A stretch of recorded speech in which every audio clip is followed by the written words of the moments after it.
Hi friends, welcome back to our channel. ఈ రోజు ఈ వీడియోలో కొబ్బరి అదే విధంగా పల్లీలతో పప్పు చెక్క చూపిస్తాను. చాలా బాగుంటుంది, చాలా హెల్దీ కూడా. అది ఎలా తయారు చేసుకోవాలి ఇప్పుడు చూద్దాం. చాలా సింపుల్ అండి. ఒక పావు కేజీ పల్లీలు తీసుకొని ఫ్రై చేసేసేయండి, కొంచెం నెయ్యి వేసి. తర్వాత పొట్టు తీసి పెట్టేసుకోండి. తర్వాత ఎండు కొబ్బరి కూడా పావు కేజీ తీసుకొని పొడి చేసి పెట్టుకోండి. యాలకుల పొడి కూడా చేసి పెట్టుకోండి. బెల్లం వచ్చి 400 గ్రాములు తీసుకొని పాకం పట్టేయండి. నా దగ్గర తాటి బెల్లం అయిపోయింది, నార్మల్ బెల్లంతో చేసాము.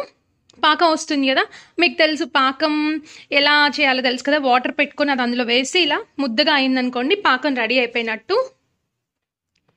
మరీ ముదురు పాకం కాకుండా మరీ లేత పాకం కాకుండా చూసుకోండి. పాకం రెడీ అయిపోయినట్టు అండి. ఇంకొక 30 సెకండ్స్ పాటు ఉంచేద్దాము. మంచి వాసన వస్తుంది. తాటి బెల్లం అయితే ఇంకా మంచిది హెల్త్కి. పంచదార కన్నా మామూలు బెల్లం అయినా పర్లేదు. తర్వాత ఆ కొబ్బరి, నేను ఎండు కొబ్బరి తీసుకున్నాను. మీరు కావాలంటే పచ్చి కొబ్బరి తీసుకుంటే కనుక ముందు దాన్ని నేతిలో ఫ్రై చేసుకోండి. నేను ఎండు కొబ్బరి తీసుకున్నాను, మంచి చిప్పలు. ఆ తర్వాత ఎండు కొబ్బరి, పల్లీలు మొత్తం వేసి యాలకుల పొడి కూడా వేసేసి తిప్పేసేయండి. తిప్పేసి ఒక ప్లేట్కి నెయ్యి రాసి పెట్టుకోండి.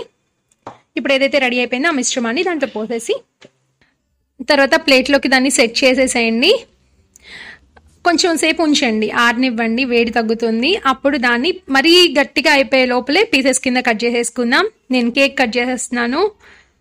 మా అమ్మ అంటూనే ఉంది కొంతసేపు ఆగు ఆగు అని. నాకు ఆత్రం, నేను పిచ్చి పిచ్చిగా కట్ చేసి పడేశాను.